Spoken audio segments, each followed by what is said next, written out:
Hola, buenas tardes a todos los que estáis conectados. Todavía está conectándose gente. Vamos a iniciar lo que es el séptimo ciclo formativo. Empezamos allá en el 2020, en la pandemia, con el área sanitaria de La Coruña y, bueno, tenemos la suerte ya de que, gracias a la Consellería de Política Social, se ha extendido a todos los profesionales de las residencias del área de Galicia.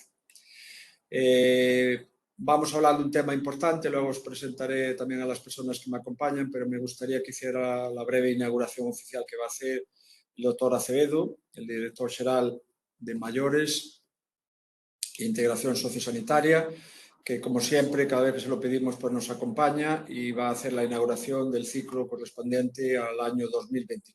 Doctor, gracias. Gracias, Fernando.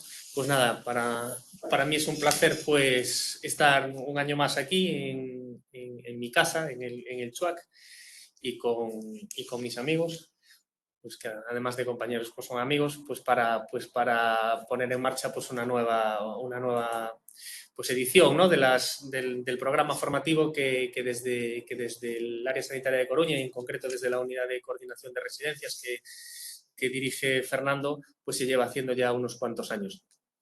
Desde el momento que me comentó si desde la Consellería de Política Social pues podíamos colaborar en estas jornadas formativas, pues él sabe que lo vimos como algo que es básico, ¿no? Para nosotros los nuevos modelos de cuidados hacia los que tenemos que ir, de las personas mayores, una de las claves está en la formación del personal, porque evidentemente la formación continuada es una de las patas más importantes pues, para poder seguir avanzando y seguir mejorando pues, en estos nuevos modelos que queremos implantar. A lo largo de estos años, pues desde el año 2020, como dice Fernando, se han tratado muchos y muy diversos temas, muy interesantes, y pues en esta séptima edición pues vamos a tratar otros también novedosos y que evidentemente reflejan pues el gran interés que tenemos y que tenéis, porque cada vez se conecta más gente pues en este tipo de iniciativas. Nosotros desde la Consellería de Política Social tenemos un compromiso firme en la formación del personal sociosanitario, tenemos un compromiso firme en la coordinación y el hecho de que estemos aquí representados, pues tanto Sanidad como Política Social, pues lo refleja. Creo que hemos avanzado mucho en estos años, pero como bien dice Fernando, todavía tenemos mucho por avanzar. No nos podemos conformar con lo que se ha conseguido, sino que tenemos que seguir mejorando todos los días para al final dar una mejor atención a las personas mayores, que es lo que nos corresponde, ¿no?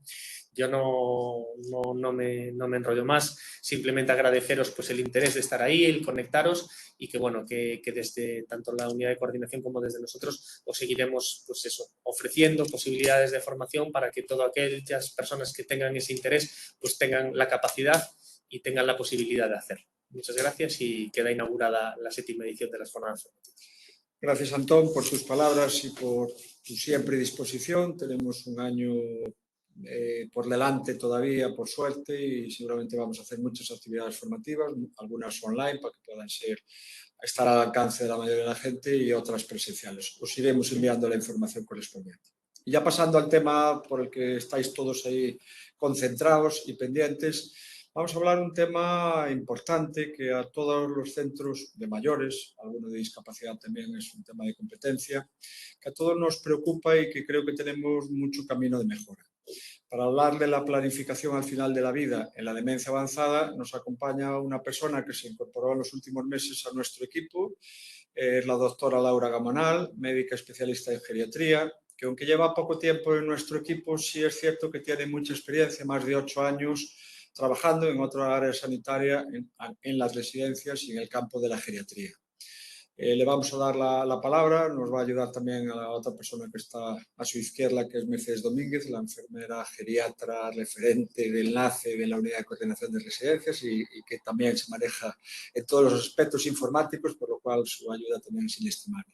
Ya sin más, pasamos a Laura, tendremos en torno a 30-40 minutos de charla, tenéis a vuestra disposición el chat para a partir de ahí poder hacer las preguntas. Es un tema con muchas aristas, ella seguramente va a tocar muchas de ellas y en el que creo que tenemos que mejorar la formación y la actitud cara a mejorar la situación al final de la vida de todas estas personas. Gracias, Laura, y cuando quieras. Bueno, hola, buenos días, casi tardes.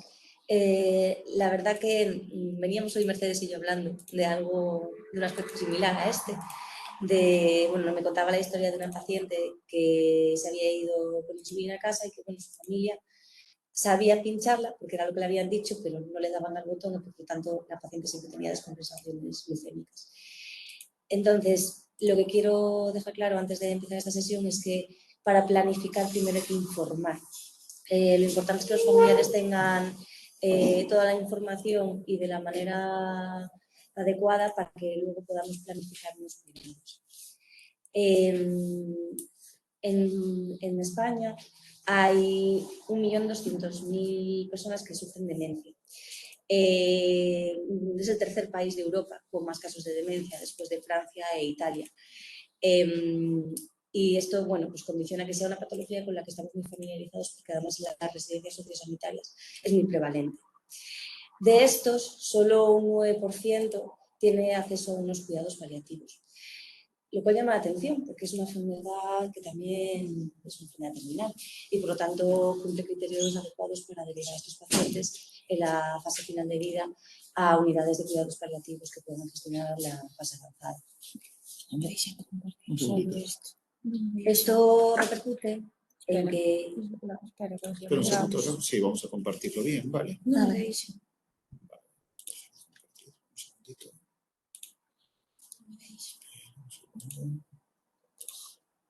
Apareció ahora por otra cosa.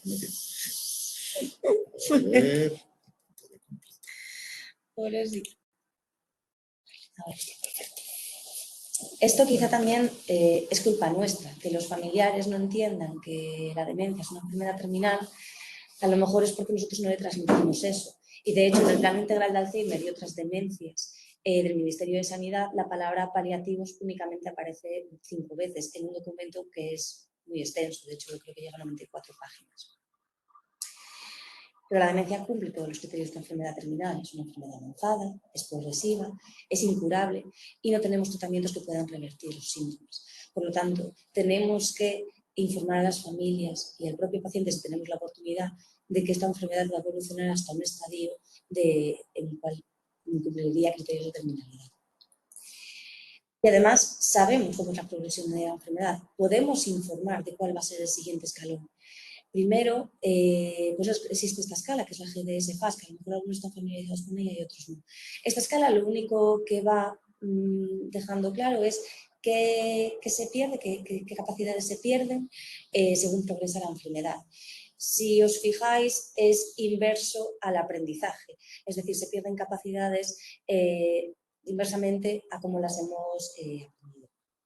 En los estadios iniciales, pues se pierde la capacidad de tener una memoria reciente, la dificultad para recordar palabras un poco más complejas.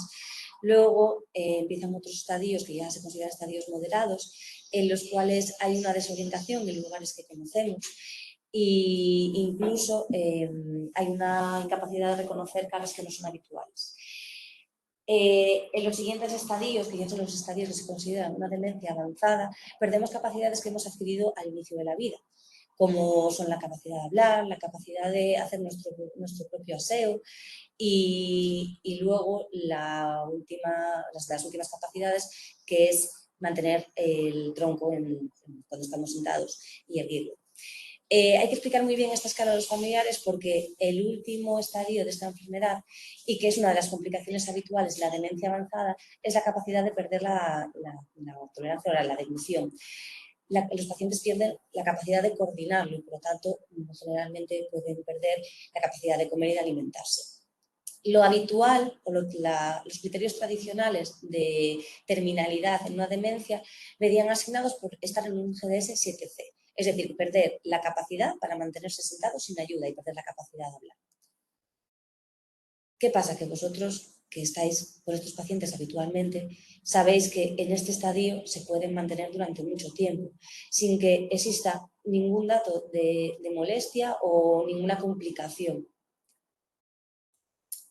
Este estudio, que es el estudio Cascade, surgió para poder esclarecer qué pasaba con estos pacientes. Querían saber en este estadio de la enfermedad qué era lo que ocurría. Entonces se cogió a residentes muy similares a los de la población que nosotros conocemos, de 22 residencias diferentes en este estadio de la enfermedad. Y lo que hicieron fue un seguimiento. Miraron qué pasaba con esos pacientes a lo largo de un periodo de 18 meses. Básicamente, lo que esta gráfica deja entrever es que no es cierto eso de que la demencia en estadio muy avanzado produzca un fallecimiento en los siguientes 6 meses al diagnóstico. De hecho, en esta población, que era un GDS7C, el fallecimiento se producía en prácticamente la mitad de la población. En cambio, sí que se veía que había un porcentaje de pacientes muy elevado, como un 85%, que empezaba a tener problemas de alimentación, es decir, que seguían bajando de estadio, o que presentaban algún tipo de infección o neumonías. Evaluaron qué pasaba en los pacientes que presentaban esas complicaciones y en cuáles se mantenían en el estado GDS7 sin ningún tipo de complicación. ¿Qué pasaba? Que los que fallecían eran precisamente los que tenían estas complicaciones, las neumonías, las fiebres y los problemas de deglución.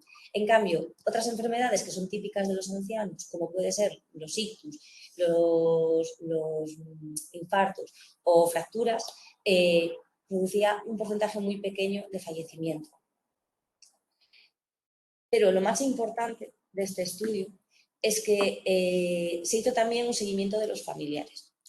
Y solo el 18% describían haber recibido la información adecuada sobre el pronóstico de la enfermedad.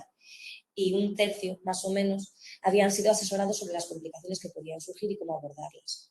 Y lo que también evaluaron es qué pasaba con los familiares que realmente estaban informados. Y eran los familiares cuyos pacientes o cuyos familiares no tenían derivaciones o intervenciones agresivas en la última fase de la enfermedad.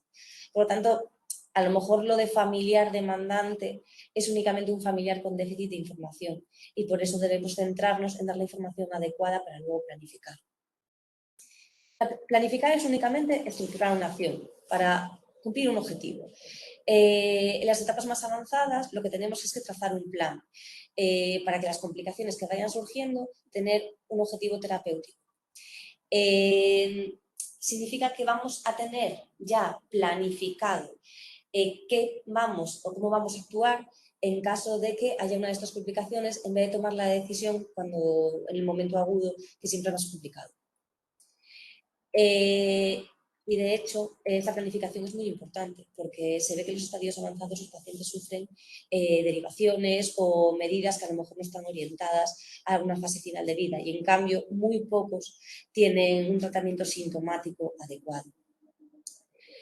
¿Qué pasa con la planificación? Pues quizá el principal problema es que o bien las demencias se diagnostican ya en un estadio avanzado y no somos capaces de planificar con el propio paciente qué es lo que vamos a hacer en caso de que exista una complicación, pues en caso de llegar a un momento de dependencia y de déficit cognitivo grave.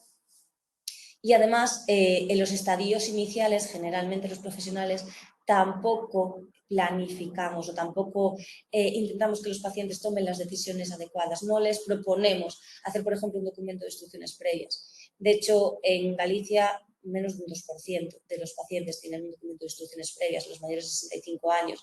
Eso, y la consecuencia principal es que son los familiares los que tienen que tomar las decisiones y asumen decisiones que a lo mejor no están adecuadamente planificadas, además de que pueden tener valores éticos o espirituales diferentes a los del paciente, tienen una carga emocional diferente, puede haber varios familiares con diferentes puntos de vista y esto directamente puede repercutir en que en el paciente con demencia avanzada el estadio final de la enfermedad no se incida en tener los síntomas controlados.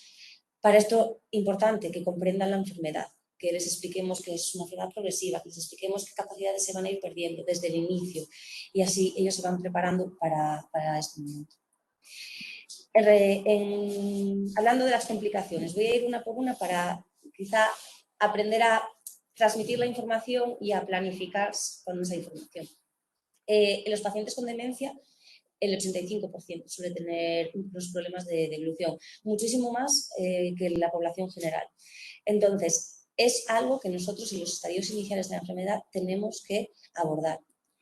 y tenemos que informar que quizá en un estadio grave hay un problema de coordinación, pero en estadios menos graves, en estadio moderado, pueden surgir problemas también con la nutrición, porque no saben identificar la comida, porque se olvidan de cómo manejar los cubiertos, que también es una capacidad adquirida, porque la falta de las sensaciones de hambre o de plenitud cambian y porque además generalmente estos pacientes las rutinas de comida suelen perjudicar en su apetito. A pesar de saber que es una complicación habitual en esta enfermedad, en las demencias es donde más se siguen usando las sondas de nutrición. Este es un estudio antiguo, pero me gusta ponerlo porque además es muy gráfico. Aquí se ve que a pesar de haber puesto una sonda de nutrición, la supervivencia no cambia. Se ha visto que las sondas de alimentación no mejoran ni la nutrición, ni la supervivencia, ni la calidad de vida. Por lo tanto, esto también tenemos que informarlo a los familiares, que no solo va a haber un problema de deglución, sino que es un problema de deglución irreversible. Y de hecho, también hay que exponer, si el paciente no está en capacidad de decidir qué querrían ellos, porque curiosamente en todos los estudios en los que a los familiares se les pregunta qué querrían en una situación de una enfermedad oncológica y en una situación de una demencia avanzada, rechazan la nutrición artificial un porcentaje mucho mayor en la demencia que en el cáncer. En cambio, la realidad es otra. En la realidad se ve que las sondas de alimentación se usan mal en los pacientes con demencia. Y también hay que informar que no es solo poner una sonda de alimentación sin ningún tipo de objetivo, sino que muchos de estos pacientes acaban necesitando, para poder mantener esa nutrición artificial, una contención, o sea, tenerlos atados para que no se retiren las sondas. En este estudio preguntaron a unos familiares que habían decidido poner sondas de alimentación artificial que si volverían a tomar la misma decisión, y el 24% de los familiares lamentaron haber tomado esa decisión porque vieron que no había mejorado el pronóstico y que realmente había generado mucho desconfort. Por lo tanto, lo que tenemos que planificar. Cuando empieza a haber un problema de deglución, lo que tenemos que transmitir a los familiares es que la única manera de mantener la nutrición es medidas posturales y de texturización, que eso va a prolongar la alimentación y que la alimentación está en una enfermedad terminal orientada al confort del paciente.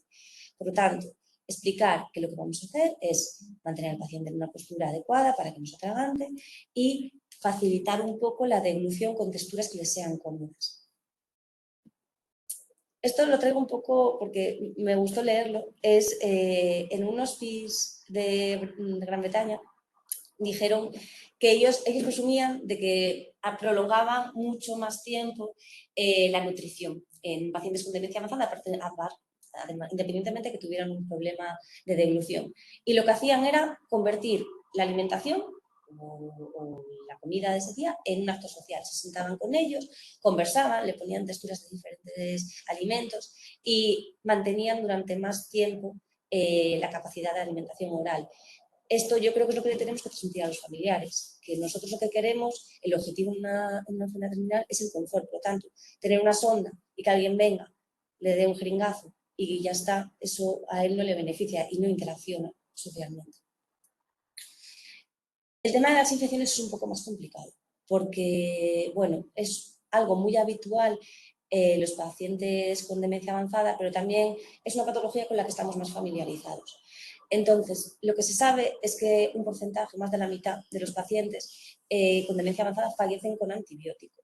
Y en estos pacientes que fallecen con antibiótico se ve que tienen peor control de síntomas al final de la vida.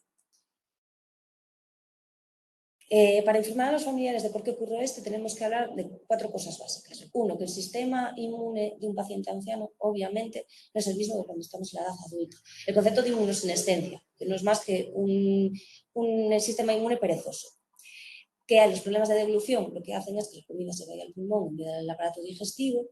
Que el propio trastorno neurológico también impide que la vejiga se contraiga de manera efectiva y entonces deje un residuo y que eso es un caldo de cultivo para las bacterias, y que además ellos son incapaces de verbalizar síntomas que al principio pueden ser mínimos y entonces cuando diagnosticamos una infección suele ser una infección grave. Esto hay que explicarlo también porque los pacientes cuando llegan a urgencias muchas veces se da o se transmite a los familiares que llegan con una infección muy generalizada. Eso no quiere decir que ha habido una demora en la atención, sino que estos pacientes se ponen malitos enseguida. ¿Qué pasa con la planificación de las infecciones? Que realmente, a pesar de que expliquemos por qué se produce, los antibióticos es una medida que a los familiares les cuesta retirar.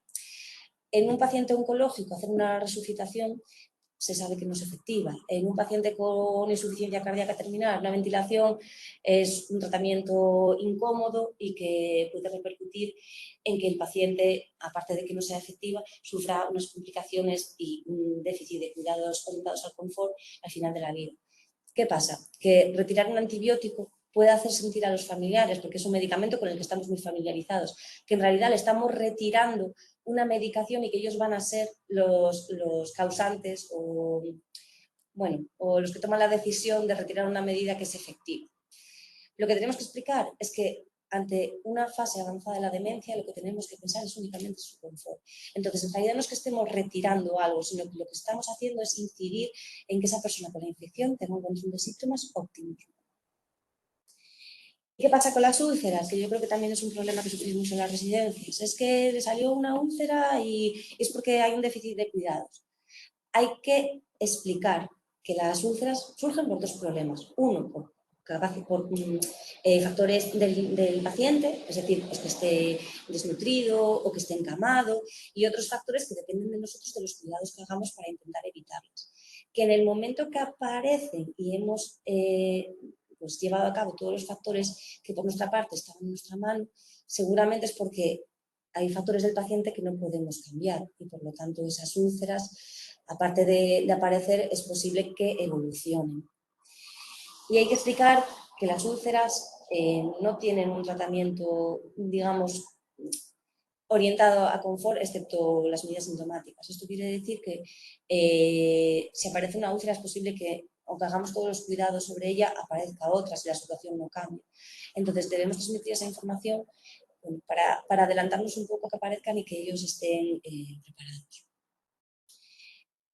De la planificación hay cosas básicas que tenemos que tener en cuenta. Que las decisiones tienen que ser antes, en un momento de estabilidad. Que en el momento agudo le planteemos quitar una medida, a la familia le genera muchísima ansiedad. Hay que reunir a todos los familiares. Siempre pasa lo mismo. Consensuamos la actitud con uno de los familiares y a lo mejor el otro hijo o otro familiar tiene diferentes ideas de lo que quiere hacer. Yo creo que lo ideal sería planificar con toda la familia, informando qué actuación debemos hacer. Preguntar sobre los miedos, las preocupaciones, pues preguntar de qué tienen miedo, de ser responsables o de no tomar las decisiones adecuadas. Para eso hay que informar. Hablar siempre del pronóstico. Incidir en que es una enfermedad que no tiene cura y que hay causas y que hay complicaciones que son irreversibles. Y explicar qué vamos a hacer y planificar qué vamos a hacer con cada complicación. Tenemos que explicarles que si no hay un documento de instrucciones previas, deberíamos tener en cuenta lo que el paciente hubiera querido, pero muchas veces es desconocido. Por lo tanto, la planificación a todos los pacientes con demencia avanzada. Previamente es necesario que los familiares conozcan el proceso de la enfermedad para ir adelantándonos, para ir preparando. Deben conocer las complicaciones típicas de esta enfermedad y cómo abordar cada una de ellas. Y ya no solo es por el paciente, es por el duelo. Los familiares que han tomado decisiones planificadas no sienten un arrepentimiento, sienten que esas decisiones han sido las adecuadas porque se han tomado en un momento de tranquilidad. Si las decisiones se toman en un momento agudo en el cual surgen dudas, surgen miedos, a lo mejor no son capaces de verbalizarlo, puede que cuando el paciente fallezca pues tengan un sentimiento de culpa. Y para el duelo de los familiares también es muy importante la planificación. Gracias.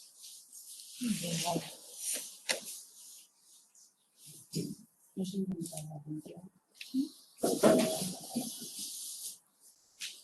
Gracias, Laura. Vamos a retomar la pantalla completa. Yo creo que, a ver, somos conscientes de que es un tema complicado, es fácil, entre comillas, hablar de él o exponerlo aquí, después el día a día es mucho más complejo.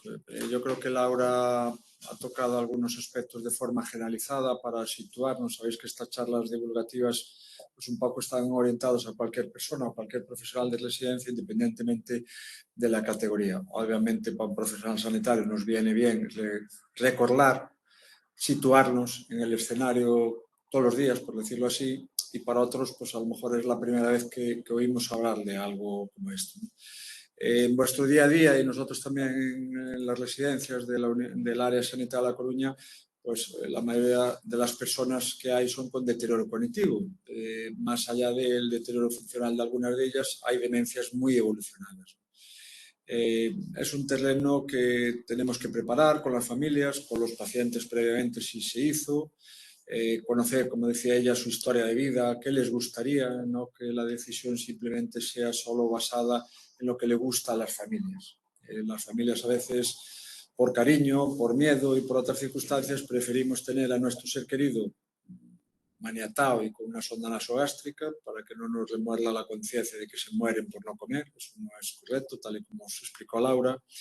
Y yo creo que tenemos que avanzar en muchos aspectos. Desde el área sanitaria aquí al menos avanzamos a nivel de documentos de últimas voluntades en los que lo pueden hacer, en dar una segunda opinión que refuerce la opinión, ya en este campo muy favorable de los profesionales sanitarios de las residencias. Y nos queda mucho que hacer de forma proactiva. En el momento agudo o reactivo, pues cuando llamáis a algún familiar, pues muchas veces ella os dice que hay que mandarlo al hospital porque parece que el hospital cura, no se cura. En el hospital hacemos muchas cosas, generamos mucha iatrogenia y hacemos que una situación perviva unas semanas, unos días, pero no hablamos de calidad de vida. Entonces, si todos reflexionáramos y nos pasara a nosotros, que también intentamos que los profesionales tengamos documentos de últimas voluntades, porque si no alguien va a decidir por nosotros y muchas veces la decisión no es la que querríamos, ¿no? Dejamos en mano de nuestros hijos o de otras personas esta situación. Entonces ya sin más pasamos a si hay alguna pregunta o alguna cosa. Seguiremos trabajando este tema. Ya hay en la web algunas charlas en relación a la nutrición enteral, poner o no poner una sonda nasogástrica desde el punto de vista ético, desde el punto de vista clínico y desde el punto de vista nutricional. Sabéis que todas estas charlas se graban y al cabo de unos días se suben en la web de la Unidad de Coordinación de Residencias, que lo tenéis en la información siempre el enlace, con lo cual, bueno, los que no lo hayan visto, porque son ya 4 años de charlas formativas y divulgativas las que están ahí subidas, y entonces vamos a ver un poco si hay alguna pregunta por ahí. Sé que hay problemas de sonido, si tenéis alguna duda, perfecto, si no, pues estaremos siempre a vuestra disposición cuando tengáis alguna duda clínica, presencialmente en este área sanitaria. Sé que ahí estáis poniendo en el chat problemas de enlace, escribirlo a través del correo. En el chat ahora lo abrimos un poco por si hay alguna duda sobre el tema que os ha planteado de planificación al final de la vida de la demencia. Yo creo que cuando ingresa un usuario en la residencia, igual que hacéis los checklists y todo lo que el PAI correspondiente, yo creo que ya hay que ir abriendo un poco la capacidad de las familias, no de la persona, porque si ya ingresa con deterioro cognitivo y demencia no tiene sentido.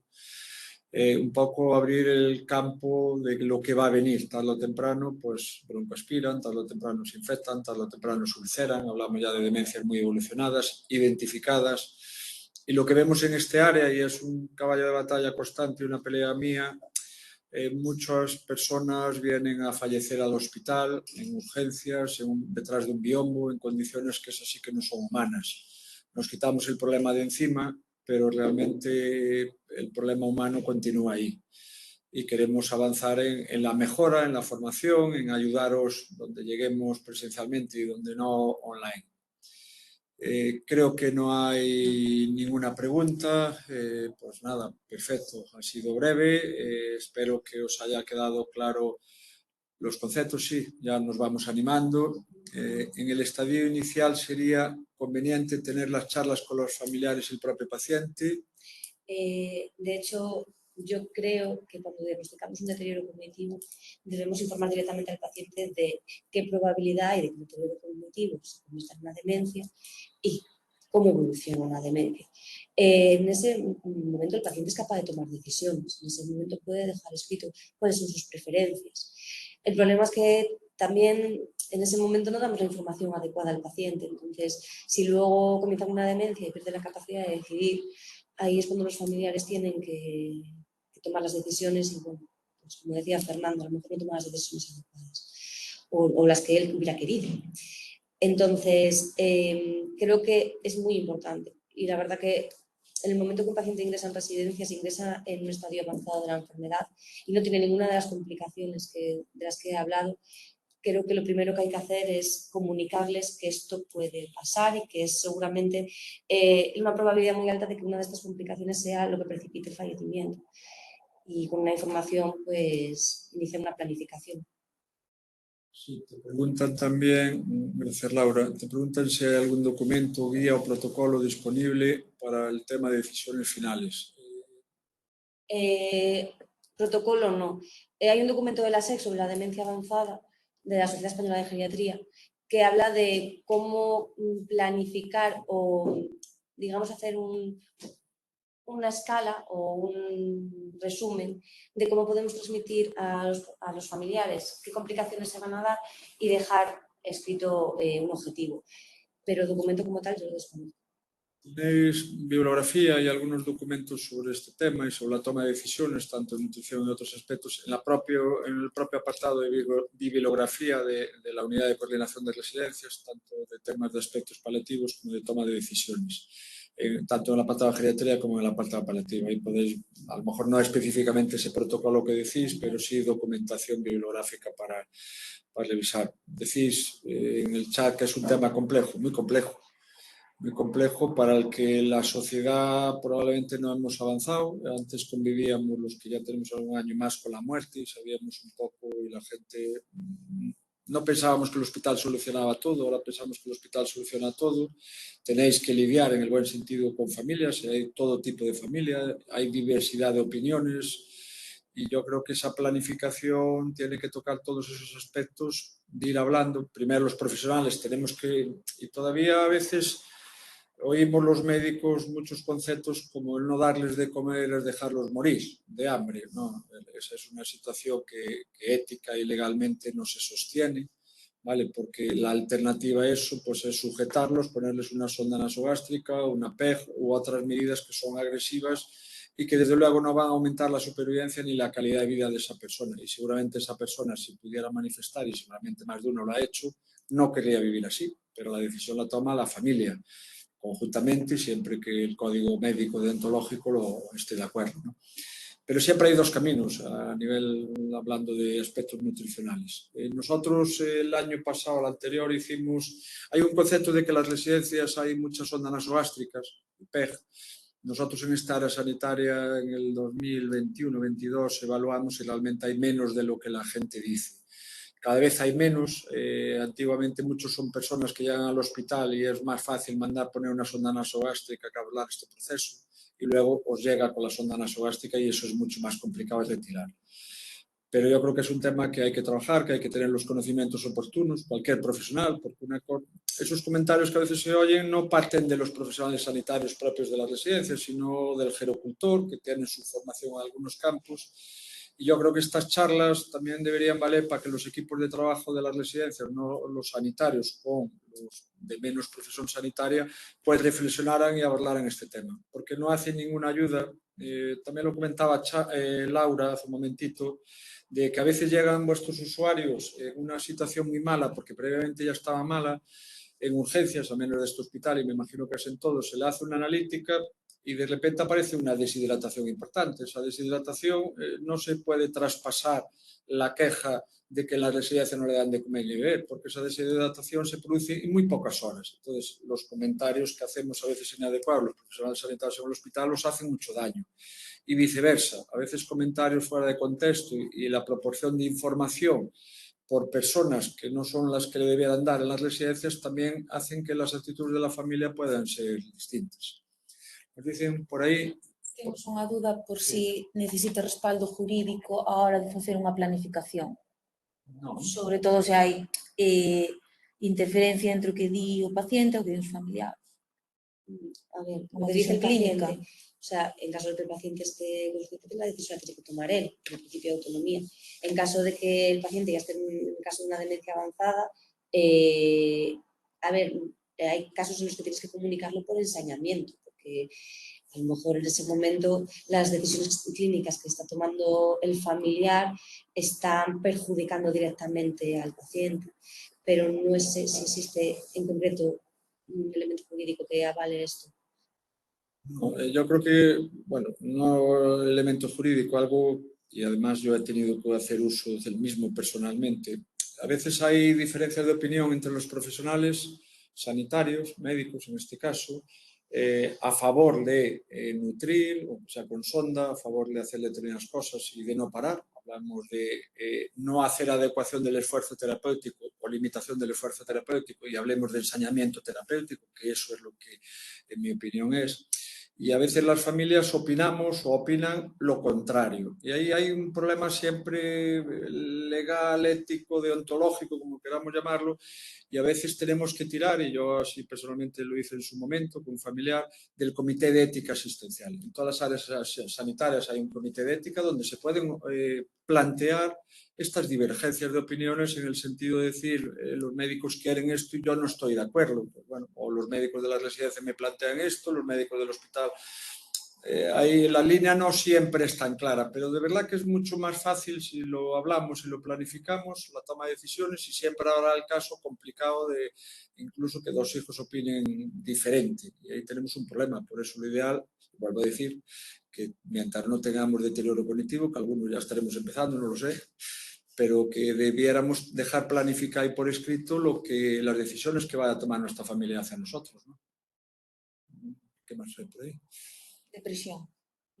Depresión. Hay muchos pacientes que no la asumen y no la aceptan y caen en depresión. Entiendo que estáis hablando de un paciente que tiene un deterioro cognitivo leve y que habláis de esto abiertamente y de las posibilidades de que progrese una demencia y de las posibles complicaciones. Hombre, yo creo que los problemas surgen cuando hay un déficit de información. Lo que tenemos que transmitirles es que la falta de toma de decisiones es peor en su futuro porque no, a lo mejor se toman decisiones que él no hubiera querido. Entonces, depresión, hombre, entiendo que nadie quiere verse en esta situación. Entonces, que anímicamente, si alguien te propone que esta es una posibilidad, estés deprimido o no lo exteriorices con una situación afectiva con empeoramiento, pero no sé, yo creo que siempre la información es mejor por exceso que por defecto. Nuestros compañeros y amigos de la Residencia Pública Mayores de Oleiros pues nos dicen un poco que están de acuerdo, aparte de felicitarnos, y que esto se debería hacer la planificación desde el inicio del ingreso de una persona. Igual que al ingreso tenemos que mirar si están vacunados, otra serie de cosas, si hacemos ese PAI. No quiere decir que el primer día tengamos que abordar este tema, pero no podemos dejarlo esperar a meses o años después, ¿no? Yo creo que hay que ir trabajando con las familias. Sé que todos tenéis exceso de trabajo y que esto es algo más y a mayores, pero de verdad que es gratificante y estos 4 años a nivel de charlas, documentos de últimas voluntades, tema complicado, vamos a las residencias y los explicamos. Yo creo que la respuesta es buena, magnífica y que es un tema en el que todos como equipo tenemos que ir trabajando y la sociedad tiene que evolucionar. No se puede dejar para el momento agudo cuando una persona está fatigada o ha tenido un problema de infección, una toma de decisiones en ese momento. Eso es inadecuado. La demencia al final de la vida es fácil de planificar, fácil desde el punto de vista de que los tiempos están más o menos establecidos. Podemos tener más meses o más días por delante, pero sabemos lo que va a pasar tarde o temprano, porque en otras enfermedades la evolución es mucho más impredecible, una insuficiencia cardíaca, en otra situación, pero la demencia evolucionada sabemos que cada vez el deterioro cognitivo es mayor, cada vez van a perder más capacidad cognitiva y funcional, van a dejar de hacer una serie de cosas y sabemos que tarde o temprano nos vamos a tener que enfrentar a la toma de decisiones, es que no come, es que no come, es que no come. Eso es más fácil planificarlo de lo que pensamos, pero hay que tenerlo en el ADN residencial, por decirlo así. Y yo creo que es un ahorro de tiempo. Realmente el trabajo que hagamos ahora de información va a ser una inversión para el futuro, porque tomar las decisiones cuando hay un estado agudo generalmente son decisiones más complicadas, requieren más tiempo, la información a lo mejor requiere otro tipo de abordaje. Creo que en realidad el tiempo que utilicemos ahora para dar esa información es un tiempo que vamos a ahorrar en el futuro a tomar decisiones más complejas. No entiendo muy bien. Las cosas se complican cuando el deterioro cognitivo grave ya está establecido, independientemente de la edad. Obviamente ya la planificación es distinta que si lo hacemos previamente. Pero cuando la persona ya tiene un deterioro grave y sabemos que vamos a tener que tomar una decisión a nivel de nutrición y otras cosas, pues hay que irlo hablando y cuando llegue el momento, esto no significa que tengamos que dejarles de alimentar porque tengan un deterioro cognitivo. Mientras tengan esa capacidad hay que hacerlo, obviamente, pero tenemos que ir planificando que tarde o temprano esa disfagia va a evolucionar a un grado de que la decisión planificada no puede ser simplemente ponemos una sonda y continuamos, ¿no? Porque a la mayoría de las personas que estamos poniendo sondas en residencias, eso va conllevado a que se las arrancan o los maniatamos.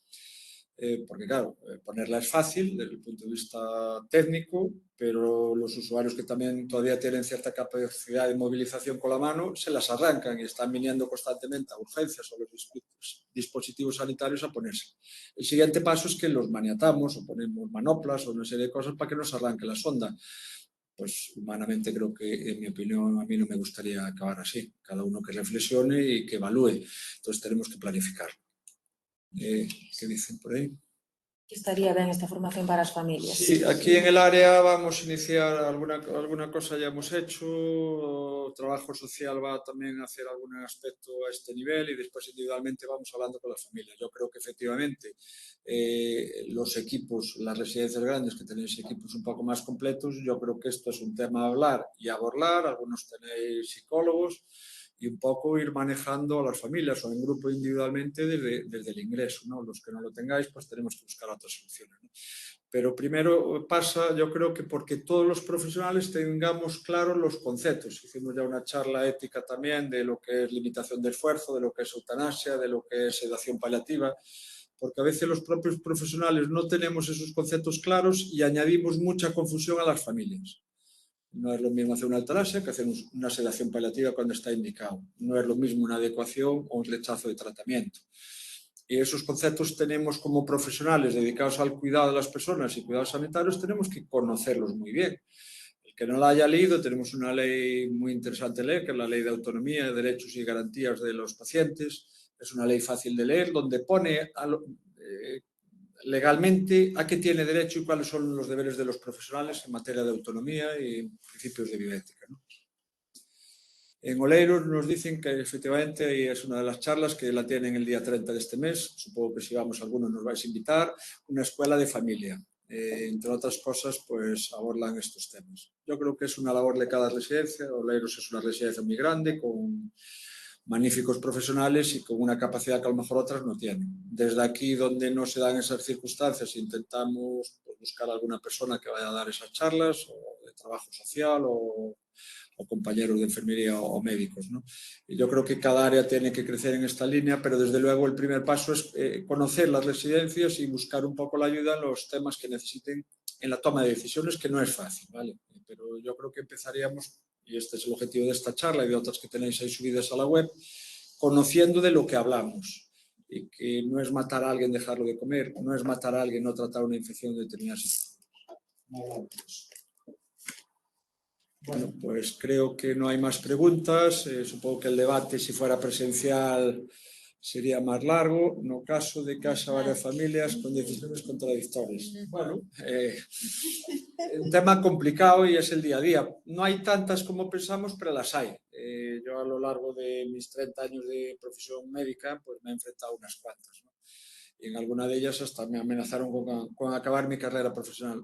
A veces hay que tomar decisiones, evaluar todo, trabajar cuáles son los miedos de cada familiar y va a haber un hijo que muchas veces no es el cuidador principal que se arroga los derechos a tomar decisiones. Pues hay que trabajarlo y a veces médicamente antes está el beneficio de la persona antes que la toma de una decisión de una persona, de un hijo, ¿no?